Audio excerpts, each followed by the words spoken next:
हम TTC and LRDC द्वारा आयोजित वीडियो रिकॉर्डिंग श्रृंखला में अपने सब्जेक्ट CS 3001 का नेक्स्ट टॉपिक लेंगे, जो है IO formatting, input output formatting functions in C language. Input output formatting function C में क्या होता है, दो तरह के IO फंक्शन होते हैं, फॉर्मेटेड IO फंक्शंस और unformatted IO functions. Formatted IO functions में इनपुट के लिए हम स्कैनफ काम में लेते हैं और आउटपुट के लिए हम प्रिंटफ काम में लेते हैं। इसमें से जो प्रिंटफ फंक्शंस है, इससे पहले जो भी मैंने आपको वीडियोस बनाए थे उसमें जो एग्जांपल लिया उसमें मैंने कहीं ना कहीं प्रिंटफ फंक्शन काम में लिया था। ठीक है, बेसिकली प्रिंटफ में क्या क्या होता है ये अपन हम देखेंगे। उसके बाद होते हैं अनफॉर्मेटेड फंक्शंस। अनफॉर्मेटेड फंक्शंस में इनपुट फंक्शन के अंदर आते हैं गेट CHE फंक्शन, गेट कैर फंक्शन और गेट S। गेट्स बोलते हैं गेट S फंक्शन। ठीक है, ये मेरे क्या हो गए हैं, इनपुट फंक्शंस। अब अनफॉर्मेटेड में मेरे आउटपुट फंक्शंस कौन से हैं, पुट कैर फंक्शन और पुट S फंक्शन। ठीक है, अब अपन वन बाय वन इन फंक्शंस का देखते हैं कि ये क्या करते हैं। यहाँ पे मैंने एक प्रोग्राम लिख रखा है। ठीक है, इससे पहले जब अपन ने प्रोग्राम लिखा था तो मैंने सिर्फ एक ही हेडर फाइल इंक्लूड की थी, वो थी ये वाली। ठीक है, अभी आप देख रहे हो कि मैंने एक और नीचे एक हेडर फाइल यूज की है, that is conio.h, console input output dot header file. ठीक है, ये है standard input output dot header file. अब इनका क्या काम है ये अभी अपन देखते हैं। पहला स्टेटमेंट मैंने लिया है void main। अपन पहले कौन से फंक्शंस पढ़ रहे हैं, अनफॉर्मेटेड फंक्शंस देखेंगे अपन, उसके बाद अपन फॉर्मेटेड फंक्शन पे जाएंगे। अनफॉर्मेटेड में मैंने सबसे पहले लिया है गेट CH। वहां पे गेट CH लिखा था अपन ने, गेट CH जो पहला फंक्शन है। तो करना क्या है, हर फंक्शन का हिस्सा मेन होता है, ये आपको अब तक याद हो जाना चाहिए कि मेन हर एक प्रोग्राम का पार्ट होगा। हम C में जो भी प्रोग्राम बनाएंगे, तो this is my main body, यहाँ से शुरू हो रही है, यहाँ पे फिनिश हो रही है। ठीक है, this one curly brace is starting and curly brace is ending, this is my main body. इसमें मैंने क्या किया है, एक वेरिएबल जिसका नाम क्या है CH है, उसको मैंने डिक्लेयर किया है, ओनली डिक्लेयर किया है, उसके अंदर मैंने कोई वैल्यू असाइन नहीं की है। नाउ इस CH का डेटा टाइप क्या है, कैरेक्टर। देखो, कैरेक्टर, इंटीजर, फ्लोट, डबल, ये डेटा टाइप्स मैंने आपको बताए थे। तो कैरेक्टर क्या लेता है, जो हमारा कैरेक्टर लेगा, ये जो CH में जो वैल्यू लेगा वो किस टाइप की लेगा, कैर वैल्यू लेगा, कैरेक्टर वैल्यू लेगा। इसकी साइज 1 बाइट होती है। नेक्स्ट मैंने प्रिंटफ लिखा है। प्रिंटफ मेरा भी क्या है, एक फॉर्मेटेड IO फंक्शन है। ठीक है, enter the value of CH। ये प्रिंटफ क्या करेगा, इस इन्वर्टेड कोट्स के अंदर, ये देखो ये जो इन्वर्टेड कोट्स हैं ये और ये, इसके अंदर मैंने जो स्टेटमेंट लिखा है उसको एज इट इज प्रिंट कर देगा। उसके बाद नेक्स्ट मैंने लिखा है ये CH बराबर, यानी CH में हम क्या असाइन कर रहे हैं। अब यहाँ पे मैंने एक फंक्शन काम में लिया है गेट CH। गेट CH क्या फंक्शन है, अनफॉर्मेटेड इनपुट फंक्शन है मेरा, है ना। इनपुट मतलब ये जो फंक्शन है ये कीबोर्ड से कुछ इनपुट लेगा, यूजर द्वारा किससे इनपुट लेगा, कीबोर्ड से लेगा। अगर मैं, देखिए मैं यहाँ पे कमेंट करके लिखती हूँ, ये जो डबल लाइन होती है ना, डिवाइड का डबल साइन है ना, स्लैश बोलते हैं अपन इसको। डबल स्लैश के आगे अगर मैं कुछ भी लिखूंगी तो वो चीज कमेंट हो जाती है। कमेंट होने का मतलब क्या है कि वो ना, जो बीइंग अ प्रोग्रामर मेरे को पढ़ने में हेल्प करेगी कि मैं क्या कर रही हूँ इस स्टेटमेंट के अंदर, लेकिन कंपाइलर उन स्टेटमेंट को नहीं पढ़ता, वो एग्जीक्यूटेबल स्टेटमेंट नहीं होते, उन्हें कमेंट बोलते हैं। कमेंट अपन काम में लेते हैं अपने प्रोग्राम की रीडेबिलिटी बढ़ाने के लिए। रीडेबिलिटी का अर्थ क्या है कि अगर मैंने प्रोग्राम बनाया है, अगर कोई अन्य व्यक्ति आकर उस प्रोग्राम को पढ़े तो उसे समझ आए कि मैं किस लाइन में क्या काम कर रही हूँ। तो इसलिए अपन किसका उपयोग लेते हैं, कमेंट। ये हमारे सिंगल लाइन कमेंट्स हैं। अगर मैं यहाँ पे लिखती CH बराबर A, ठीक है, तो ये जो इनपुट है ना, ये स्टैटिक इनपुट है। स्टैटिक इनपुट मतलब ये हमने कीबोर्ड से एंटर नहीं किया, ये अपन ने ना प्रोग्राम रन होने से पहले ही CH को एक मान असाइन कर दिया। अब अपन चाहते हैं कि CH का जो मान है, जो वैल्यू है, वो हम कहाँ से ले? यूजर द्वारा ले। कब ले? जब मेरा प्रोग्राम रन कर रहा हो तब अपन यूजर से इनपुट पूछे कि वो क्या डालना चाहता है। आपने बहुत जगह देखा होगा, if you want to proceed press yes, if you do not want to proceed press N. मतलब वाई के लिए यस, यस के लिए वाई प्रेस करो और नो के लिए एन प्रेस करो। ऐसे कई प्रोग्राम्स होते हैं। तो ये वो इनपुट कौन डाल रहा है? यूजर डाल रहा है रन टाइम में।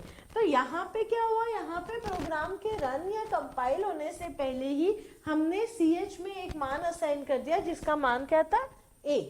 ठीक है, लेकिन अपन इस गेट CH फंक्शन के द्वारा क्या करेंगे? ये जो वैल्यू है, यानी CH के अंदर जो भी कैरेक्टर इनपुट होगा वो अपन तब लेंगे जब मेरा प्रोग्राम कंपाइलर रन कर रहा होगा। ठीक है, so this is the difference. Get CH क्या कर रहा है? इनपुट लेगा। किससे इनपुट लेगा? यूजर से इनपुट लेगा कीबोर्ड के द्वारा।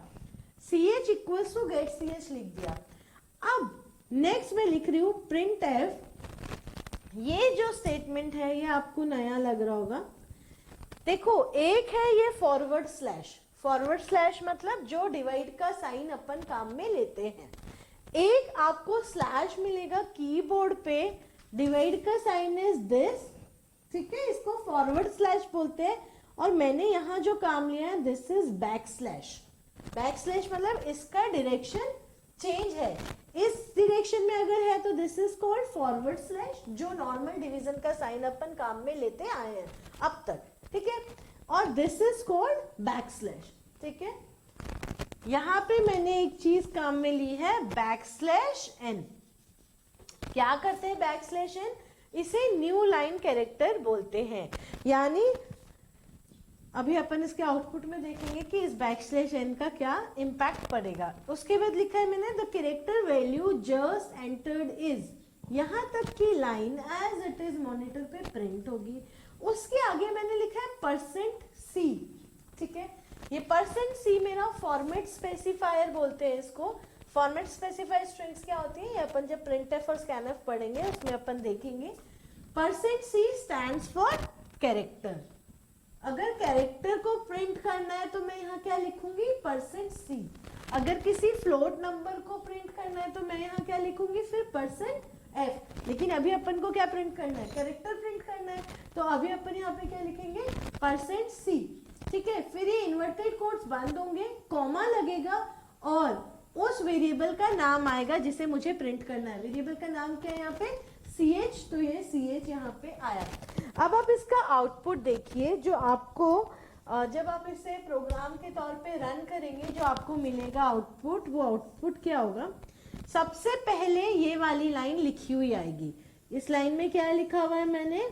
Enter the value of CH और ये कॉलन। ठीक है, उसके बाद में अपना क्या एग्जीक्यूट हो रहा है? CH equals to get CH। यानी अगली लाइन में ये आपसे क्या मांगेगा? इनपुट मांगेगा। आप मान लीजिए कि आपने कीबोर्ड से प्रेस किया A। कीबोर्ड से क्या प्रेस किया हमने? A। ठीक है, तो अब A प्रिंट करेंगे ना, तो अब क्या आएगा? ये \n। इस स्टेटमेंट के बाद क्या आएगा? ये आपने यहाँ पे कीबोर्ड से A प्रेस किया, हम यहाँ आए, यहाँ पे क्या लिखा हुआ है? \n। \n मतलब नई लाइन। अभी तक हम इस लाइन में थे, नई लाइन में अपन कहाँ आ जाएंगे? दूसरी लाइन में। तो अब ये जो स्टेटमेंट है वो कहाँ प्रिंट होगा? नई लाइन में प्रिंट होगा। This is new line character. अगर मैं ये चीज यहाँ से हटा देती हूँ तो ये वाला स्टेटमेंट मेरे इसके आगे ही प्रिंट होगा, अगली लाइन में नहीं जाएगा। यहाँ पे जो लिखा हुआ है the character value just entered is colon, और %C की जगह क्या आ जाएगा? मैंने CH में मैंने क्या डाला है? A। ठीक है, ये होगा मेरा इसका आउटपुट। ठीक है, अब एक function, this is my get C H. Get C H function क्या करता है? Get C H function keyboard से एक कैरेक्टर को इनपुट लेता है, लेकिन उस कैरेक्टर को इको नहीं करता। What do you mean by echo? Eco का मतलब क्या होता है? नॉर्मली आपने देखा होगा ना, इको का मतलब गूंजना। इको मतलब कहीं से टकरा करके अपनी आवाज वापस अपने को सुनाई देती है। पहाड़ों में बोलते हैं ना, एक आवाज चिल्लाते हैं फिर वो रिपीट होती है, अपने कानों में पड़ती है, दैट इज कॉल्ड इकोइंग। उसको गूंजना कहते हैं कि हमारी आवाज गूंज रही। What is that effect? गूंजना है ना। लेकिन अब वो इफेक्ट यहाँ क्या है? जैसे ही मैंने कीबोर्ड से ए प्रेस किया, ठीक है, तो वो यहाँ नहीं आया। वो कब आएगा? जब मैं उसको प्रिंट कराऊंगी, ठीक है। ये इको कहलाता है। तो गेट सी एच जो है वो इको नहीं करता और हमारा जो कीबोर्ड है उससे एक कैरेक्टर इनपुट लेता है, ठीक है। अब अपन इसको थोड़ा सा बदलते हैं, इसी फंक्शन में चेंज कर रही हूं मैं। नाउ आई से, देखो नेक्स्ट क्या है? Get C H E. पहला था गेट सी एच, अपन ने पढ़ा। अगला क्या है? Get C H E. दोनों में अंतर क्या है देखते हैं। मैंने यहाँ पे जो गेट सी एच फंक्शन लिया था उसको मैंने किससे रिप्लेस कर दिया? Get C H E function से रिप्लेस कर दिया। बाकी सारा मैंने सेम रखा, कोई चेंज नहीं किया। तो भी मेरे आउटपुट में जो मतलब अंतर आएगा, डिफरेंस आएगा, वो क्या होगा? Enter the value of C H, ऐसा लिखा हुआ आएगा और फिर वो यूजर से एक इनपुट मांगेगा। यूजर जैसे ही इनपुट देगा, मैं कहती हूँ मैंने ए प्रेस किया, तो वो ए यहाँ लिखा हुआ आएगा। इसे बोलते हैं इको होना। ई स्टैंड्स फॉर इको, यानी कैरेक्टर क्या हो रहा है? 2 बार प्रिंट होगा। 2 बार मतलब एक बार तो मैंने उससे प्रिंट करवाया है और एक बार जब आपने प्रेस किया उस कैरेक्टर को, तब भी वो फंक्शन उसको आपको मॉनिटर या कंसोल पे दिखाता है। तो यहाँ पे भी ए आएगा और अगली लाइन में जब मैं उसे प्रिंट करा रही हूँ तब ये वापस प्रिंट होगा A. So this is the difference between get C H and get C H E. Get C H में यहाँ पे देखिए, यहाँ पे कुछ नहीं आ रहा था अपने पास। जैसे ही मैंने यहाँ function get C H E किया तो वो यहाँ पे क्या कर रहा है? इको कर रहा है। ये जब आप रन करके देखेंगे तो आपको डिफरेंस समझ में आएगा। नेक्स्ट एक फंक्शन है गेट केयर। बेसिकली अपन जब प्रोग्राम बनाते हैं तो अपन गेट सी एच फंक्शन का काम लेते हैं कब? जब अपन मेन खत्म होने वाला होता है, मेन का जो लास्ट ब्रेस है ना, उससे जस्ट पहले अपन गेट सी एच लिखते हैं। क्यों लिखते हैं वो भी मैं आपको समझाऊंगी, ठीक है। Get C H. अब now we have one another function, एक इनपुट फंक्शन है अपने पास में, गेट केयर, ठीक है। गेट केयर है। अब गेट केयर और गेट सी एच ई दोनों में क्या अंतर है? गेट केयर में भी क्या होता है? वो इको करता है, ए यहाँ लिखा हुआ आएगा और उसके बाद जब हम प्रिंट करेंगे तो ये लिखा हुआ आएगा। गेट सी एच ई और गेट केयर में ये अंतर है कि गेट केयर एंटर की रिटर्न करता है। एंटर की अपन को क्या करना होता है? वो रिटर्न करता है, एंटर की रिटर्न करता है। This is the only difference between get C H E and get care. Basically हम गेट सी एच यूज करते हैं, बाकी ये जो अनफॉर्मेटेड फंक्शंस हैं वो अपन अपनी प्रोग्रामिंग में काम नहीं लेते, लेकिन आप लोगों को पता होना चाहिए कि ये कौन कौन से फंक्शंस होते हैं। आखिरी फंक्शन जो है वो है get S. Get S stand for get string. अभी अपन क्या ले रहे हैं? एक single character. Get C H ने क्या लिया? एक सिंगल कैरेक्टर लिया, ए प्रेस कर दिया या सिंगल बी प्रेस कर दिया अपन ने। Get C H, get C H E, get care, ये जो तीनों फंक्शन है वो क्या कर रहे हैं? एक एक सिंगल कैरेक्टर ले रहे हैं। नाउ आई वांट कि मुझे एक स्ट्रिंग लेनी है, जैसे मुझे मेरा नाम प्रिंट कराना है मान लीजिए, या कंप्यूटर पूरा लिखना है, COMPUTER, है ना। तो कंप्यूटर पूरा लिखने के लिए क्या है? मैं एक कैरेक्टर का कोई फंक्शन काम में नहीं ले सकती। मुझे कौन सा फंक्शन काम में लेना होगा? मुझे एक स्ट्रिंग पढ़नी है, तो हम क्या काम में लेंगे? Get S. Get S function को काम में लेंगे। अब उससे पहले चलिए मैं आपको बताती हूँ, अगर मैं इसमें ये वाली जो लाइन मैंने ऊपर लिखी है, ये जो हेडर फाइल लिखा है stdio.h, ये मैं नहीं लिखती मतलब मैं इसको कमेंट कर देती हूँ। मैंने बताया ना, कमेंट क्या होता है? 2 फॉरवर्ड स्लैश, यानी अब जो मेरा कंपाइलर है ना वो इस लाइन को नहीं पढ़ेगा, ठीक है, वो कहां से पढ़ेगा, इस लाइन से पढ़ना शुरू करेगा। तो जब अब आप इस प्रोग्राम को कंपाइल करोगे, कंपाइल करने के लिए क्या था, ऑल्ट प्लस F9, ठीक है, जब आप इसको कंपाइल करने जाओगे तब आपके पास में एरर आएगी, ठीक है। अब वो एरर क्या होगी, एरर में ये लिखा होगा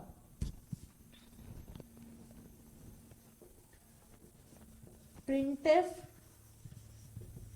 function should have a prototype, ठीक है, दिस इज द एरर। अब ये एरर क्यों है, क्या है, या इन हेडर फाइल्स का क्या काम है। देखो हेडर फाइल्स का मतलब है, हमने यहाँ लिख दिया printf, ठीक है, अभी अपन को समझ आ रहा है printf का काम क्या है, आउटपुट में यानी मॉनिटर पे, अभी बेसिकली आउटपुट अपने यहाँ पे क्या हो जाता है, कंसोल, मॉनिटर पे दिखना। लेकिन क्या सी के कंपाइलर को पता है कि printf का काम क्या है, नहीं पता। सी को खुद कुछ नहीं पता, सी को खुद कुछ समझ नहीं आता। सी ने सब कुछ क्या कर रखा है, पहले से लिख रखा है।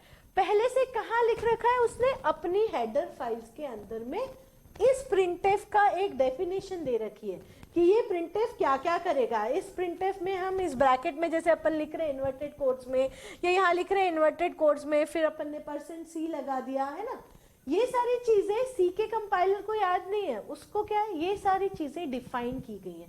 printf नाम का एक फंक्शन है जो पहले से बनाया जा चुका है और उसको किसके अंदर डिफाइन किया गया है, उसकी डेफिनेशन किस में पड़ी है, वो फंक्शन कहाँ रखा गया है, stdio.h नाम की एक हेडर फाइल है जिसके अंदर हमने printf नाम के फंक्शन को डाल रखा है। तो यदि अगर हम यहाँ पे ये फाइल इंक्लूड नहीं करते, ये हेडर फाइल यहाँ पर नहीं करते, तो एरर क्या आएगा, कंपाइलर को पता ही नहीं कि printf है क्या। तो वो क्या एरर देगा, printf function should have a prototype, printf का एक प्रोटोटाइप होना चाहिए जो इसको अभी नहीं मिल रहा है। जैसे आप यहाँ से ये कमेंट डिलीट करोगे, जैसे ही आपने ये कमेंट डिलीट किया ये एरर हट जाएगा और आपका कंपाइल सक्सेसफुल हो जाएगा, ठीक है।